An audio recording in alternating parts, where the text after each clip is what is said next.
샬롬, 말씀의 능력으로 승리하는 삶을 준비하는 3월 25일 목요일 굿모닝 바이블입니다. 오늘 우리에게 주신 하나님의 귀한 말씀은 누가복음 21장 29절에서 38절까지의 말씀입니다.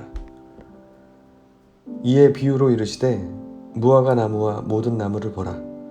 싹이 나면 너희가 보고 여름이 가까운 줄을 자연히 아나니 이와 같이 너희가 이런 일이 일어나는 것을 보거든 하나님의 나라가 가까이 온 줄을 알라.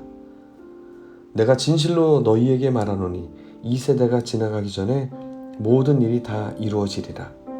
천지는 없어지겠으나 내 말은 없어지지 아니하리라. 너희는 스스로 조심하라.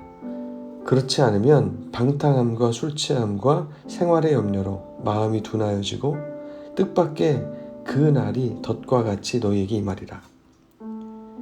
이날은 온 지구상에 거하는 모든 사람에게 임하리라.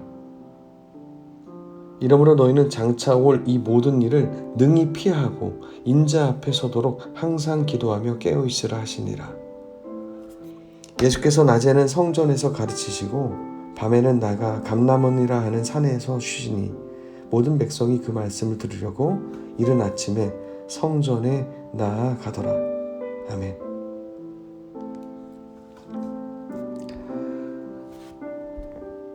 예수님은 하나님이십니다. 하나님으로서 예수님이 모르셔야 되는 것이 과연 있을까요? 하나님으로서 앞으로의 모든 되어진 일들을 다 알고 계시죠. 우리는 종종 그런 얘기를 합니다. 기도하지 않을 때, 우리는 믿음이 약해질 때 무슨 일이 있을 줄 알고 깨어있으라는 걸까? 무슨 일이 있을 줄 알고, 당신이 어떻게 알고? 우리는 모릅니다.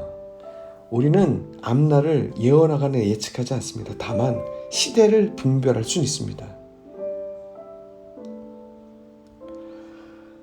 자연히 안다고 했습니다. 자연히. 하나님과 친밀한 교제 가운데 있으면 하나님은 우리에게 말씀해 주십니다. 종말의 때가 언젠지를 말씀해 주시는 것이 아니라 이때 이제 종말이 곧 오겠구나. 끝이 오겠구나. 준비해야 되겠구나. 각성해야 되겠구나. 회개해야 되겠구나. 내가 하나님 앞에서 너무나도 거리가 멀리 떨어져 있었구나. 라는 것을 자각할 수 있는 그 때를 우리는 알 수 있습니다. 성경에 보면 오늘 본문에 보니까 내가 주어가 예수님이죠. 진실로 너희에게 말한다. 하나님의 약속을 말씀하시는 거죠. 이 세대가 지내기 전에 시기 모든 일이 다 이루어지리라. 약속의 성취입니다. 이런 일이 일어나는 것을 보거든 하나님 나라가 가까이 온 줄을 알아라. 오늘 본문에서처럼 예루살렘이 곧 이제 멸망할 거죠. 그 이유는 하나님이 그 현장에서 사람들로 인해서 배척받고 더 이상 하나님이 계실 수 없는 상황이 만들어지기에 이제 거기는 그런 심판이 임한다는 것을 예언적으로 말씀해 주고 계십니다. 실제로 일어났고요. 그래서 33절에 보니까 천지는 없어지겠지만 내 말은 없어지지 아니하리라. 하나님의 말씀은 반드시 성취됩니다. 그래서 예수님은 우리에게 당부해 주시죠. 그러므로 스스로 조심해라. 그렇지 않으면 방탕함과 술 취함과 세상살이의 그런 염려들, 걱정, 근심, 걱정들로 인해서 너희 마음이 둔해여지고 뜻밖의 그날이 덫과 같이 너에게 임할 것이다. 우리가 조심하지 않으면, 우리가 하나님 앞에서 깨어있지 않으면요, 우리 마음은 둔해집니다. 둔해지기 때문에 점점점 우리는 방탕합니다. 방탕함이 다른 것이 아닙니다. 하나님과 상관없이 살아가는 우리의 자의적인 모습들이죠. 그 술 취함과 술 취하지 말라 이런 방탕하신 오직 성령의 충만함을 입으라 라고 말씀하셨죠. 받으라라고 말씀하셨죠. 에베소서에서. 통치받는 것에 대한 하나님의 그런 비유의 말씀이죠. 술 취함, 우리가 스스로 움직이지 못하는 것을 많이 봅니다. 내 의지와 상관없고 본능적으로 움직이고 죄를 짓고 범하고 하는 모습들, 생활의 염려, 두 마음을 품는 거죠.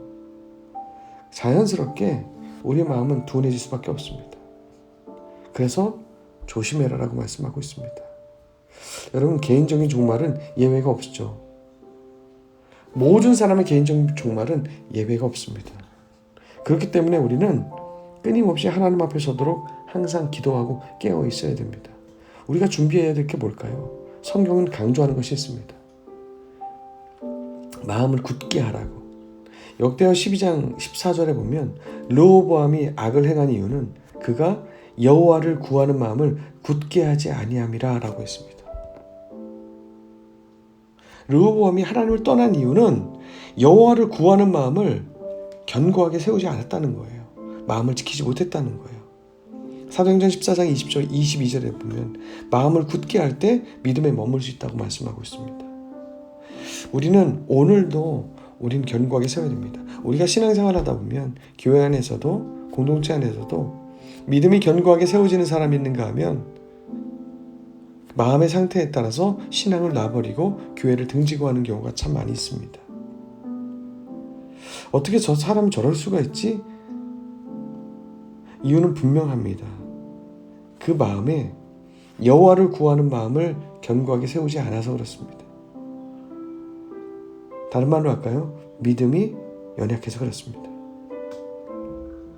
그것을 방치하면, 계속 놔두면 마음이 둔해져서 결국에는 방탕함과 생활의 염려로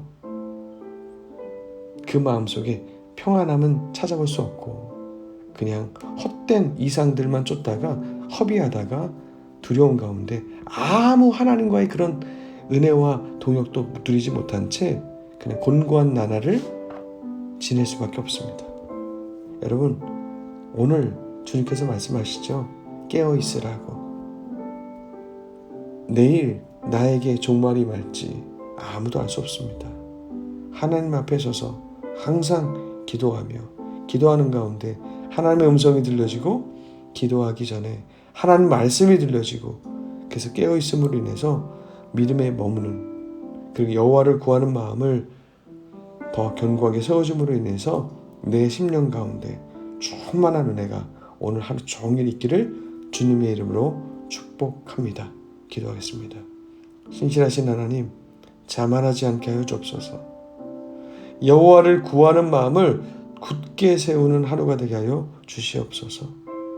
내 심령에 하나님을 찾고자 하는 마음을 내버려 두고 던져버리고 또 교회를 사랑하고 예배를 사모하는 마음을 던져버린 이 마음들 회개하며 아버지 하나님, 아무런 평안도 없고 평화도 없고 승리도 없는 나날을 이제 다 끊어버리고 멈추고 주님 앞에 다시 나와서 무릎 꿇고 주님을 구하는 가운데 진짜 기쁨과 진짜 평안을 누리는 우리 개개인의 삶이 될 수 있도록 인도하여 주시옵소서. 그렇게 우리의 삶을 충만하게 채우실 주님께 모든 영광을 돌리며 예수님의 이름으로 기도합니다.